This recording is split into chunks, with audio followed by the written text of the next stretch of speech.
Pak Haji Karim. Semasa hidupnya dikenal saleh, disegani, dan dihormati. Tapi begitu meninggal jasadnya menolak diangkat. Matanya terbuka, dan seluruh bola matanya hitam legam. Warga berusaha keras, tapi semua gagal. Lalu satu demi satu, rahasia masa lalunya terbongkar. Dosa lama yang selama ini terkubur muncul kembali. Apa yang sebenarnya terjadi pada jenazah Pak Haji Karim? Dosa apa yang menyebabkan jenazahnya tidak bisa dikuburkan? Di sebuah desa tenang bernama Sumberjati, pagi itu mendadak berubah jadi hari paling menegangkan sepanjang sejarah kampung. Bukan karena bencana alam, bukan pula karena keributan warga, tapi karena satu jenazah yang tak bisa digerakkan. Jenazah itu milik Pak Haji Karim, seorang tokoh yang dikenal luas, disegani, sering jadi imam masjid, dan bahkan pernah beberapa kali jadi ketua panitia kurban. Rumahnya paling besar di kampung. Jamaahnya paling banyak saat khutbah Jumat. Tapi pagi itu, rumah besar itu dipenuhi bisik-bisik. Warga berkerumun, menyaksikan satu keanehan yang tak pernah terjadi sebelumnya. 4 orang laki-laki dewasa sudah bersiap mengangkat keranda Pak Haji. Mereka membaca bismillah, menarik napas, lalu mulai mengangkat tandu itu. Tapi, tidak bergerak. Mereka mencoba lagi.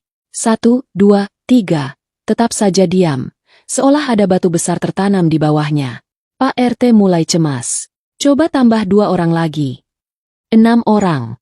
Semua mengerahkan tenaga. Tetap saja, tandu itu tidak bisa digeser sedikit pun.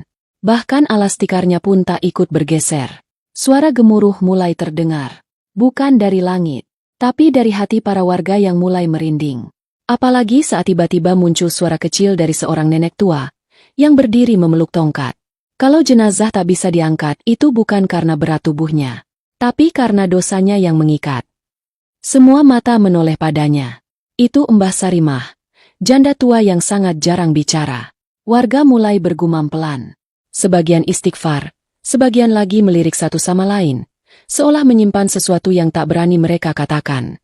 Wajah Pak RT mulai tegang. Ia mendekat ke jenazah, membuka sedikit kain kafan bagian wajah. Dan di saat itu juga, udara di sekitar ruangan seperti menjadi beku. Mata Pak Haji terbuka.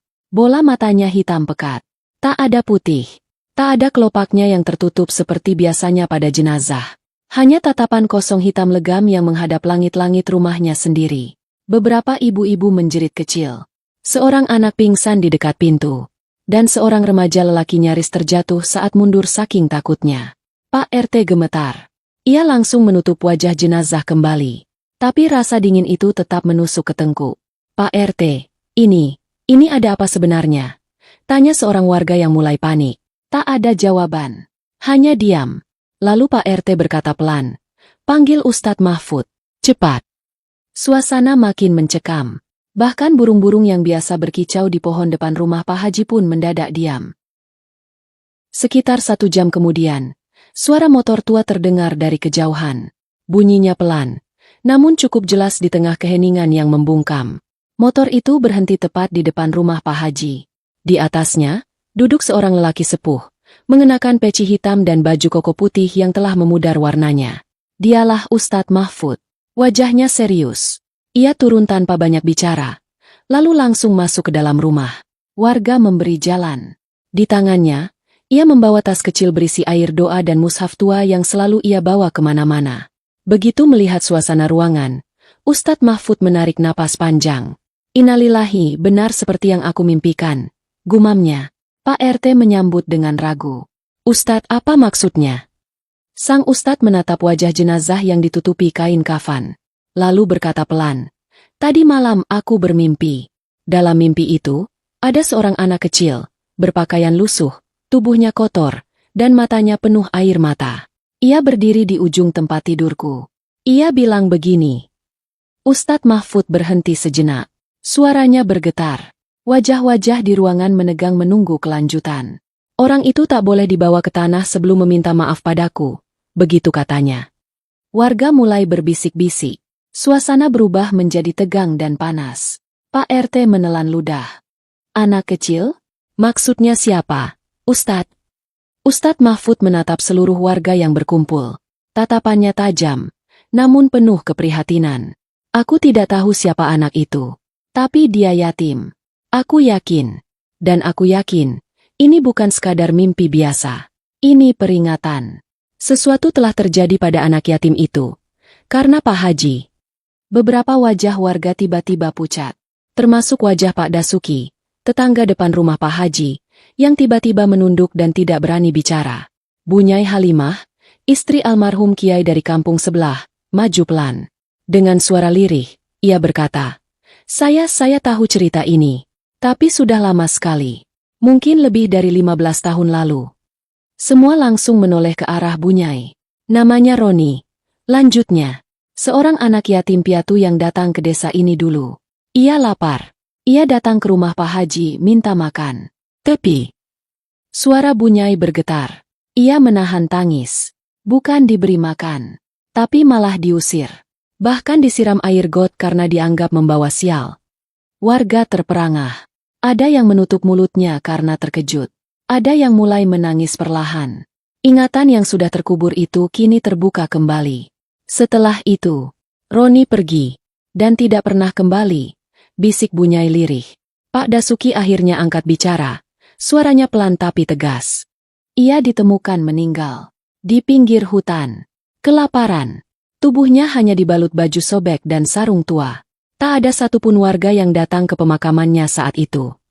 Satu persatu, kepala warga menunduk. Tak ada yang menyangka. Dosa yang dilakukan bertahun-tahun lalu kini menagih balas. Ustadz Mahfud lalu berdiri di samping jenazah. Ia mengangkat tangannya, membaca doa panjang. Dan setelah itu, ia menatap jenazah dengan mata berkaca-kaca. Bila ini benar akibat kezalimannya terhadap anak yatim, maka jenazah ini hanya bisa tenang bila kita semua memohonkan ampun untuknya dan menyampaikan sedekah sebagai gantinya. Tiba-tiba, angin berhembus pelan dari jendela yang terbuka. Lampu gantung di langit-langit berayun perlahan. Suasana berubah sunyi. Semua orang terdiam. Dan wajah jenazah itu seperti makin pucat. Sorotan matanya tetap kosong, hitam, dan dalam. Tak ada yang berani bicara. Tapi semua tahu, malam ini bukan malam biasa. Menjelang maghrib, langit di atas desa Sumberjati berubah kelabu.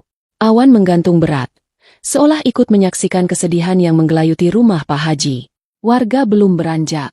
Jenazah masih terbujur kaku di ruang tengah. Dan mata hitam pekat itu tetap terbuka, membuat siapapun yang menatapnya gemetar. Pak RT akhirnya meminta agar semua orang yang pernah tahu tentang almarhum dan Roni tetap tinggal. Ia merasa, malam ini, semua harus terbuka. Dosa yang disembunyikan tak boleh terus dikubur. Di ruang tamu, warga duduk bersila. Pak Dasuki membuka suara dengan berat hati. Aku dulu masih muda, sekitar 25 tahun lalu. Aku lihat sendiri, anak itu, Roni, datang ke rumah Pak Haji. Bajunya robek, badannya kotor, perutnya cekung karena kelaparan. Ia memohon-mohon di depan pagar. Pak Dasuki menelan ludah. Suaranya lirih tapi penuh penyesalan. Pak Haji tidak hanya menolak. Ia menyiramkan air comberan ke tubuh Roni, lalu mengusirnya sambil mengucap, "Pergi. Jangan bawa sial ke rumah saya." Seorang ibu-ibu lain yang duduk di pojok ruangan pun ikut bicara. Saya lihat Roni lari sambil menangis, dia sempat terjatuh, tapi tak ada yang menolong. Bunyai Halimah menambahkan, besok paginya, tubuh Roni ditemukan di tepi hutan, dekat pohon bambu tua. Ia sudah meninggal. Tubuhnya dipenuhi gigitan serangga. Tak ada keluarga, tak ada yang mengurus jenazahnya. Akhirnya dikubur diam-diam oleh Pak Imam Masjid Lama, itu pun tanpa kafan. Semua yang mendengar cerita itu terdiam. Ada yang mengusap air mata.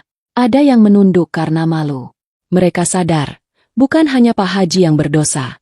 Mereka juga, karena membiarkan kejadian itu berlalu tanpa suara. Di luar rumah, angin malam mulai berdesir. Pohon-pohon bergoyang pelan, dan suara-suara jangkrik mendadak hilang. Seolah seluruh alam mendengarkan kisah sedih yang selama ini dikubur. Pak RT bangkit berdiri. Suaranya mantap, tapi penuh luka. Mulai malam ini, kita bertanggung jawab. Kita yang tahu, kita yang harus memohon ampunan. Untuk almarhum, untuk kita semua dan terutama, untuk Roni. Ustadz Mahfud menimpali. Malam ini, kita sholat berjamaah. Kita bacakan doa. Dan mulai esok pagi, kita kumpulkan sedekah. Kita salurkan pada anak-anak yatim piatu. Sebanyak mungkin, semampu kita. Lelaki tua itu menunduk. Mungkin itu satu-satunya jalan agar ruh almarhum mendapat ampun dan jenazahnya bisa diterima tanah.